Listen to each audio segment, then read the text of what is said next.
सुप्रभात छात्रों, आज हम शास्त्री प्रथम वर्ष का क्लास लेंगे जिसमें हम मिश्र बंधुओं के बारे में आप लोगों को बताएंगे कि वो इतिहास लेखन में उनका आगमन होता है जॉर्ज ग्रियर्सन के बाद। इससे पहले छात्रों हम बता दें, कल आप लोगों को जॉर्ज ग्रियर्सन के बारे में हम पढ़ाए थे कि उन्होंने the vernacular literature of Hindustan का प्रकाशन 1888 ईस्वी में एशियाटिक सोसाइटी ऑफ बंगाल की पत्रिका के द्वारा हुआ था। छात्रों, कल मिस्टेक से हम 1885 बोल दिए थे, इसलिए आज हम आप लोगों को बता रहे हैं कि वो 1888 ईस्वी में उनका जो ग्रंथ है वो 1888 ईस्वी में एशियाटिक सोसाइटी ऑफ बंगाल की पत्रिका विशेषांक के रूप में प्रकाशित हुई थी, जिसका नाम था the modern vernacular literature of Hindustan. ठीक है छात्रों, इसके बाद हम आज देखेंगे मिश्र बंधुओं द्वारा। मिश्र बंधु 4 भाई थे और चारों भाई मिलकर मिश्र बंधु विनोद नामक ग्रंथ की रचना करते हैं। और वो ग्रंथ जो है छात्रों 4 भागों में विभक्त है, जिसका प्रथम 3 भाग 1913 ईस्वी में प्रकाशित हुआ और चतुर्थ भाग 1934 ईस्वी में प्रकाशित हुआ। छात्रों, तो देखेंगे कि मिश्र बंधुओं ने अपने ग्रंथ को इतिहास की संज्ञा न देते हुए भी उनका प्रयास रहा कि यह एक आदर्श इतिहास सिद्ध हो। छात्रों, ठीक है, तो मिश्र बंधु ने जिस ग्रंथ की रचना की, उनमें इन लोग का यही एक मकसद रहा कि इसको एक आदर्श इतिहास के रूप में प्रस्तुत किया जाए, लेकिन शायद ये नहीं हो सका। ठीक है, इसे परिपूर्ण एवं सुव्यवस्थित बनाने के लिए एक और तो इसमें लगभग 5000 कवियों का स्थान दिया गया।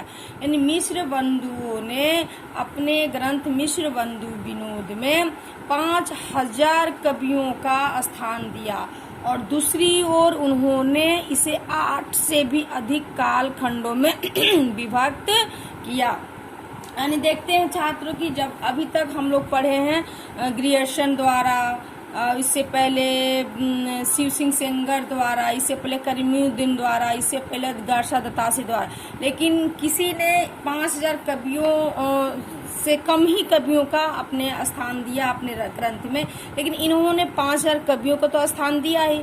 दूसरा एक काम इन्होंने क्या किया कि इस काल 5000 कवियों का जो समय है उसको 8 खंडों में विभक्त कर दिया। छात्रों, तो 8 खंडों में विभक्त करने के बाद इस क्षेत्र में और इसमें इन्होंने क्या किया कि पूर्ववर्ती इससे इनका क्या फायदा हुआ कि जो पूर्ववर्ती इतिहासकार जो थे उनसे अधिक सफलता इनको इसमें मिली इस ग्रंथ में। यानी कि इन्होंने जो रचना की ग्रंथ का, इसमें इनका ये मकसद नहीं था कि ये इतिहास ग्रंथ है, लेकिन इन्होंने ये कोशिश जरूर की कि इसे एक आदर्श इतिहास के रूप में प्रस्तुत किया जाए। ठीक है छात्रों, अब इस ग्रंथ की विशेषता देखेंगे कि आखिर इस ग्रंथ में विशेषताएं कौन कौन सी थी। तो इस ग्रंथ में मिश्र बंधुओं ने कवियों के विवरणों के साथ साथ साहित्य के विविध अंगों पर पर्याप्त प्रकाश डाला। और विद्वानों ने तो साहित्य लिखने की, हिंदी साहित्य की इतिहास लिखने की कोशिश तो की, उसमें उन लोगों किसी ने वर्णक्रमानुसार दिया, किसी ने कालक्रमानुसार दिया, लेकिन मिश्र बंधुओं ने क्या किया कि इसमें जो साहित्य के साथ साहित्य की जो विभिन्न प्रकार की प्रवृत्तियां हैं, विविध अंग है, उन पर उन लोगों ने क्या किया, प्रकाश डाला, यानी उसका अध्ययन उन्होंने किया तथा अनेक अज्ञात कवियों को प्रकाश में लाते हुए उनके साहित्यिक महत्व को स्पष्ट करने का यत्न किया। यानी कि इनसे पहले मिश्र बंधुओं से पहले जिन विद्वानों ने, इतिहासकारों ने साहित्यिक महत्व को छोड़ दिया था, मतलब अज्ञात कवियों को छोड़ दिया था, उससे उन कवियों को मिश्र बंधुओं ने खोज कर अपने इस ग्रंथ में समाहित किया और उनके साहित्यिक महत्व को भी स्पष्ट किया। छात्रों, आगे देखेंगे छात्रों की, ठीक है, यहाँ उनकी विशेषता तो ये हो गई। कवियों का सापेक्षिक महत्व निर्धारित करने के लिए उनकी श्रेणियां भी बनाई, यानी कि उन कवियों के महत्व को दर्शाने के लिए उन्होंने श्रेणियों में उन लोगों को बांट दिया, उन कवियों को श्रेणियों में बांट दिया, कौन किस काल के कवि हैं, कौन किस समय के कवि हैं, इस तरह से। ठीक है छात्रों, लेकिन इस ग्रंथ को भी विद्वानों ने एक तरह से कहा जाए तो ये कर दिया, संतोषजनक नहीं रहा, नकार दिया। क्यों?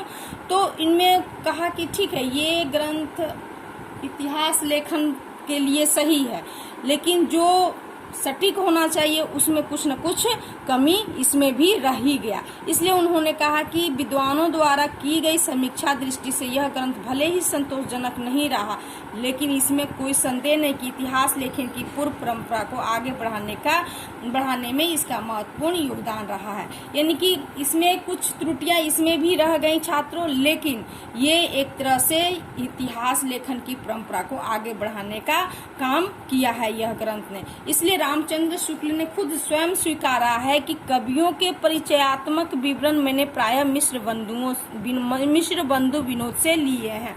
यानी कि आगे हम लोग देखेंगे छात्रों कि जब रामचंद्र शुक्ल एक इतिहासकार के रूप में उभरते हैं और उसकी ग्रंथ वो इतिहास लेखन की परंपरा को लेकर आते हैं, तो उन्होंने स्वयं अपने ग्रंथ में इन मिश्र बंधुओं मिश्र बंधुओं ने जो वर्णन किया है उसका आधार उन्होंने लिया है अपने इतिहास ग्रंथ में छात्रों। इसलिए ये परवर्ती इतिहासकारों के लिए, यानी कि जो आने वाले मिश्र बंधुओं के बाद रामचंद्र शुक्ल हुए, हजारी प्रसाद द्विवेदी हुए, और भी बहुत सारे विद्वान जो आ रहे हैं इतिहास लेखन की परंपरा लेकर, उसमें ये पुस्तक जो है, ये ग्रंथ जो है सहायक सिद्ध हुआ है। ठीक है छात्रों, आज तक इतना ही, धन्यवाद। अगले क्लास में हम देखेंगे रामचंद्र शुक्ल द्वारा दिया गया हिंदी साहित्य का लेखन परंपरा और वो किस तरह से वो हिंदी साहित्य इतिहास का वर्णन करते हैं। धन्यवाद।